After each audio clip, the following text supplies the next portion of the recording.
শুনেন, নালে কিন্তু আপনারাই কিন্তু রিপেয়ার করে দিব, বুঝতে পারছেন? আপনারাই কিন্তু রিপেয়ার করে দিব। পয়সা খাইবেন, পকেটে ঢুকাইবেন, খালি কাম করবেন না। এইরকম স্বরাষ্ট্র উপদেষ্টা কে কে চান একটু কমেন্টে জানাবেন। স্বরাষ্ট্র উপদেষ্টার অ্যাকশন, ঠিক আছে, কি কঠিন কিন্তু অ্যাকশন তিনি দিয়ে দিয়েছেন। প্রিয় দর্শক শ্রোতা, বিস্তারিত জানতে সম্পূর্ণ ভিডিওটি দেখুন। ভিডিও শেষে এই বিষয় নিয়ে আরও বিস্তারিত আমরা আলোচনা করব। আমি শুরুতেই আপনারা দেখতে পেরেছেন যে স্বরাষ্ট্র উপদেষ্টার পদত্যাগ, আমি এটা কেন লিখেছি সেটার বিস্তারিত জানতে পারবেন অবশ্যই ভিডিও শেষে।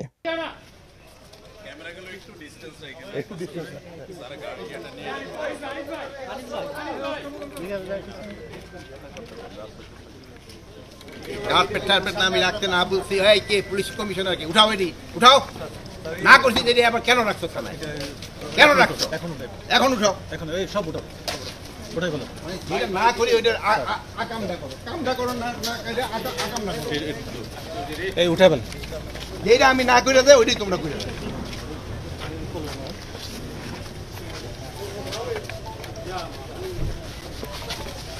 এই থানা দিদিতে এই দরকার আছে না, কাবজা হোক।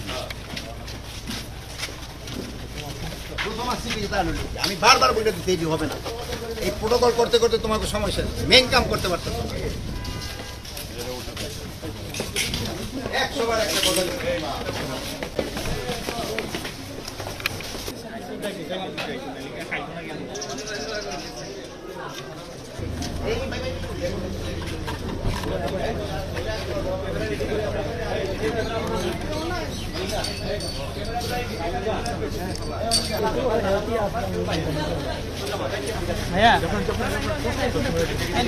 আমি এখানে আসছিলাম আপনাদের এই থানাটা দেখার জন্য। আপনারা জানান যে পুলিশের থেকে আমাদের আশা অনেক, কিন্তু তাদের কিন্তু থাকা খাওয়ার কিন্তু অনেক বড় সমস্যা। এই ধরনের একটা ভাড়াটিয়া বাড়িতে থাকে, এই জন্য তাদের কিন্তু ভিতরে গিয়া যদিও আপনাকে সবাই গেলে তো আপনারা আবার ভেঙে ভেঙে ফেলাবেন ওখানে, কিন্তু থাকার কিন্তু খুব অনেক অসুবিধা, খাওয়ারও কিন্তু তাদের অনেক অসুবিধা। এগুলি জিনিস কিন্তু আপনারা আমরা প্রজেক্ট করেন না, এগুলি বলবেন যে এদের থাকা এবং খাওয়ার উন্নতি করা দরকার, এদিকে আপনাকে খেয়াল রাখতে হবে। আপনারা খালি ওদের থেকে চান, কিন্তু ওদের তো দিতে হবে কিছু। সাবেক প্রধানমন্ত্রীর বিরুদ্ধে ইন্টারপোলে আপনারা চিঠি পাঠিয়েছেন, তাকে গ্রেফতার, এটার কোনো আপডেট আছে কিনা? ইন্টারপোলের আপডেটটা লেটেস্টটা তো ওই আগে যেটা আছে ওই অবস্থায় আছে, এখন পর্যন্ত তো হইলে আমরা আবার আপনাদের জানাবো। আপনারা তো দেশের আনাচে কানাচে সব জায়গায় ঘুরে বেড়ান, আমার মনে হয় চেঞ্জ অনেক হয়েছে, তারপরও আল্লাহ দিলে আরও হবে। দেখেন এই রোজার সময় আইন শৃঙ্খলা পরিস্থিতি যে যাই বলুক না কেন, আগের থেকে অনেক উন্নতি হয়েছে না স্যার? তাও প্রায় আমরা একটা বিষয় দেখছি যে আসলে পুলিশের ভ্যান থেকে, পুলিশের কাছ থেকে পুলিশের ধরেন এই ধরনের আসামি ছিনতাই করে নিয়ে যাচ্ছে, এইগুলি ক্ষেত্রে আপনারা বলবেন, এবং যারা ছিনতাই করে নিচ্ছে তাদের কিন্তু আমরা আইনের আওতায় নিয়ে আসছি। এগুলি ক্ষেত্রে আপনারা সত্যি ঘটনা যেটা সাথে সাথে জানাবেন, আমরা ব্যবস্থা নেব। অনেক সময় তাদের অ্যাকশন নিতে দেরি হয়, যেহেতু ধরেন এখানে আমাদের অনেক সংকট রয়ে গেছে, এদের গাড়ি ঘোড়ারও কিন্তু অনেক সংকট, অনেক গাড়ি ঘোড়া ওই সময় নষ্ট হয়ে গেছে, পুরা গেছে, থানা পুরা গেছে, ওইগুলি তো সব আমরা করে দিতে পারিনি। আমরা তো একটা নতুন গাড়ি এখন পর্যন্ত কিনে পারি না, যেহেতু প্রসিডিউর অনেক টাকা স্যাংশন হয়েছে। এটা যদি হয়, এটা তাদের এই ব্যবস্থা আরও উন্নতি হবে। আমাদের মনে হচ্ছে যেটা যে মব এখনো পুলিশ ভয় পাচ্ছে, এই যে মব হচ্ছে না, পুলিশ ভয় পাচ্ছে না, পুলিশ ভয় না এখন এই শব্দ, বাট এইটা কিন্তু অনেক কমে আসছে, অনেক কমে আসছে। এই যে সিলেটে যে ঘটনাটা ঘটছে, তাদের কিন্তু আইনের আওতায় নিয়ে আসা হয়েছে, অনেকেরই কিন্তু ধরে ফেলা হয়েছে। এখানে কিন্তু কোনো কাউরে বাস করা হয় নাই যে এইটা আমার এই ভাইয়ের ছেলে বা এই ভাইয়ের ভাই, এই হিসাবে কিন্তু আমরা করি নাই।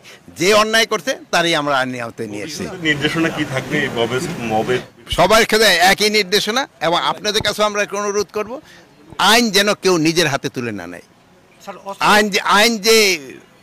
আইন প্রয়োগ করার যারা তাদের হাতে, তাদের অস্ত্র আমরা যতটা এক্সপেকটেশন ছিল, আমরা অত উদ্ধার এখনো কমপ্লিট হয় নাই। হ্যালো, কোথায় ঘুমাইতেছেন? হ্যাঁ, জানেন না যে আমরা আসবো এখানে? ও, আপনি খুঁজে রাখেন নাই? আচ্ছা, ওই যে আপনার ড্যামের থেকে না, হ্যাঁ কয়দিন লাগবো শোনেন, নালে কিন্তু আপনারাই কিন্তু রিপেয়ার করে দিব, বুঝতে পারছেন? আপনারাই কিন্তু রিপেয়ার করে দিব। পয়সা খাইবেন, পকেটে ঢুকাইবেন, খালি কাম করবেন না। না পয়সা খান না, আপনি আপনার নাম্বার সব দেন। ওইটা রাবার ড্যাম আপনি 7 দিনের ভিতরে শেষ করবেন, 7 দিনের ভিতরে শেষ করবেন। কমিশনার সাহেব দেখেন 7 দিনের ভিতরে। আর আপনি আসেন নাই কেন এদিকে? আপনি আছেন কোন জায়গায়? এখন আসেন এখানে কোথায়? এটা কোন জায়গায়?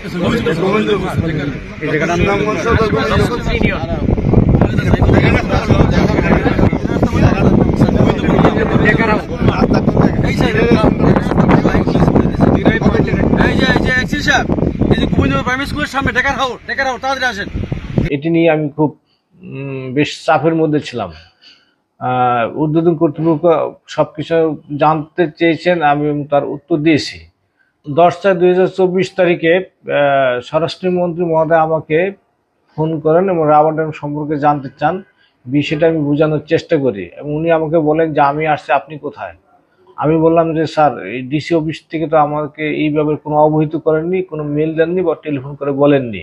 যমুনা ইলেকট্রনিক্স ঈদে ডাবল খুশি অফার সিজন 3, যে কোনো পণ্য কিনলেই পাচ্ছেন নিশ্চিত ঈদ উপহার। উনি আমাকে দেখা করতে বলেন, আমি 20 মিনিটের মধ্যে সরাসরি ওনার সাথে দেখা করি এবং বিষয়টি ওনাকে বুঝিয়ে বলি এবং উনি বিষয়টি বুঝতে পারেন।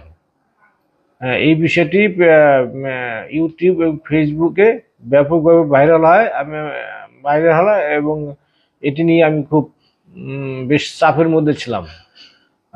ঊর্ধ্বতন কর্তৃপক্ষ সবকিছু জানতে চেয়েছেন, আমি তার উত্তর দিয়েছি।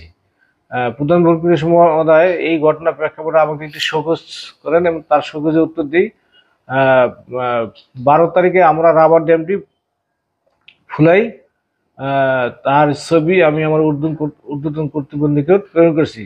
আসলে এখানে কৃষকরা যে তথ্য দিয়েছেন সেই তথ্য সম্পূর্ণ ভুল ছিল এবং এটি তাকে মিসগাইড করা হয়েছে। আসলে বিষয়টি সত্য না কি। এখানে রাবার ড্যামটি ভালো ছিল, এই রাবার ড্যামটি এখন বর্তমানে ফুলানো হয়েছে, এতে কোনো সমস্যা নাই। স্বরাষ্ট্র উপদেষ্টা মহোদয়কে স্বরাষ্ট্র উপদেষ্টার পদত্যাগ এটা টাইটেল দেওয়ার একটা কারণ আছে, কারণ গত কিছুদিন আগেও আমরা কিন্তু বলেছি যে স্বরাষ্ট্র উপদেষ্টার পদত্যাগ চাই। আমি নিজেও বলেছি যে এই রকম স্বরাষ্ট্র উপদেষ্টা আমরা চাই না, বাংলার মাটিতে এইরকম স্বরাষ্ট্র উপদেষ্টার কোনো দরকারই নাই, সো তার পদত্যাগ করতে হবে, আমরা কিন্তু এটা বলেছি। কিন্তু স্বরাষ্ট্র উপদেষ্টা শেষ মুহূর্তে এমন একটা চমক দিবে এটা কখনোই ভাবতেও পারিনি। স্বরাষ্ট্র উপদেষ্টা তিনি কি কাজ করতেছেন, এগুলো ফাটায় দিতেছে, পুরো ধোঁমায় দিতেছে তিনি যেভাবে অ্যাকশনগুলো দেখাচ্ছেন।